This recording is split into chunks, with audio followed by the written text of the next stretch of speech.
À Sao Paulo, on suffoque en permanence avec cette circulation de dingue. C'est une prison.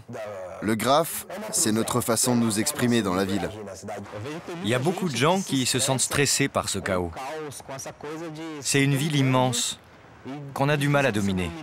Et c'est une ville qui a du mal à s'organiser. Mais moi, ça me dérange pas, ça m'inspire.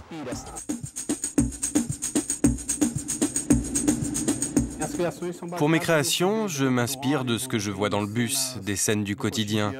Je choisis souvent des scènes amusantes. J'ai envie de faire rire un peu les gens qui passent. Je préfère peindre dans les banlieues parce que c'est là que les gens galèrent le plus dans les transports. Peut-être qu'une personne qui passe devant un mur que j'ai fait, qui est coloré, joyeux, avec un personnage amusant, peut-être que ça amenuise sa souffrance. Celle de ces gens qui vont travailler dans le centre de la ville et qui passent 2 heures dans le bus. Les graffitis explosent à Sao Paulo dans les années 80. C'est la fin de la dictature militaire. Les artistes brésiliens découvrent le street art new-yorkais et la culture punk. À partir de ce moment, petit à petit, on a commencé à donner naissance à un mouvement graffiti ici, au Brésil.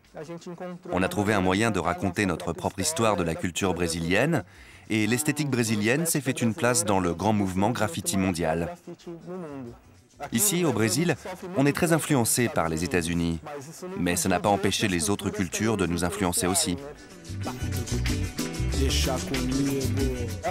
Cette variété de styles et d'esthétique reflète bien le mélange des cultures qu'on trouve ici, à Sao Paulo.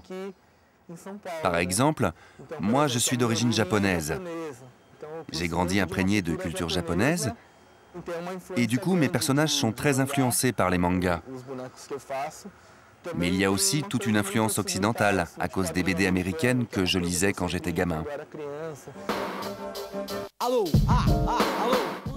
En général, je dessine des enfants, parce que les gens s'identifient plus facilement à des enfants. J'aime bien provoquer une réaction chez les gens et les faire réfléchir sur l'existence et sur les problèmes sociaux qu'on trouve ici. Ce coin-là, c'est une zone désaffectée. La maison est déjà pas mal en ruine. J'aime peindre dans ce genre d'endroit parce que ça évoque bien cette existence difficile. On vit dans une ville énorme, mais en même temps, on se sent complètement perdu.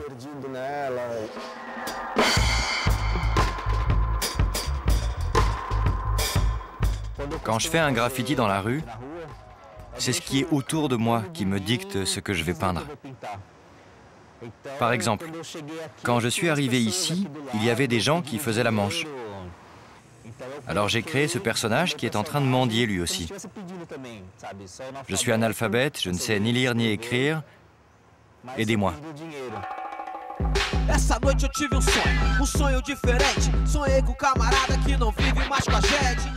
Aujourd'hui, je me rends compte que le graphe joue un rôle social très important. Quand j'ai compris ça, la force que ça avait, ça m'a fait vraiment plaisir. Je me suis senti privilégié de réaliser cette passion et de sortir peindre dans la rue.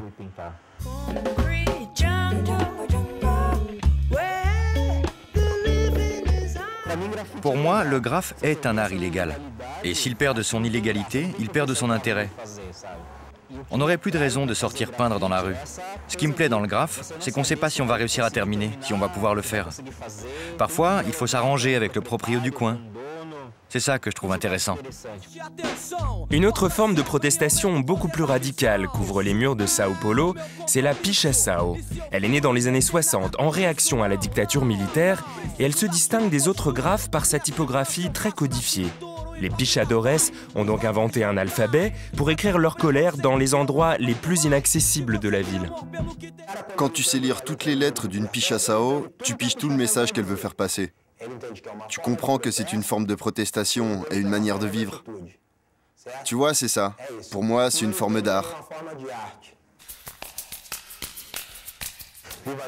Vivre sa vie avec le sérieux d'un enfant qui joue, c'est une de mes préférées. Va te faire foutre, ça j'utilise à fond. Va te faire foutre la politique, va te faire foutre escroc, va te faire foutre la putasserie.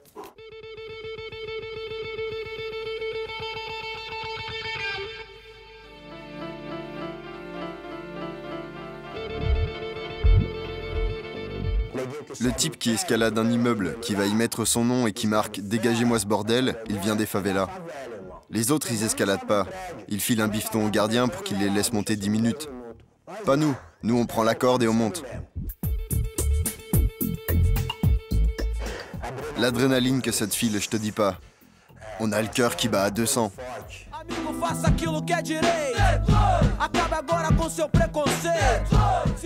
La première raison pour laquelle on fait ça, c'est pour protester. Tu vois, on impose notre opinion, on impose notre présence.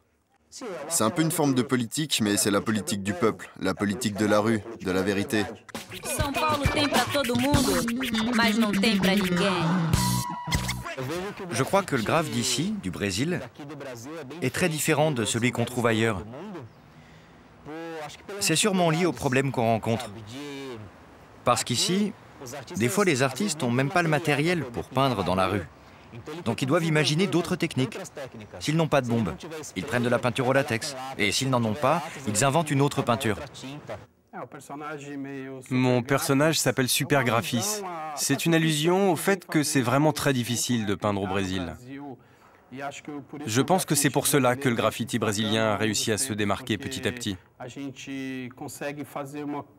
Parce qu'on arrive à faire des trucs de qualité avec très peu de moyens.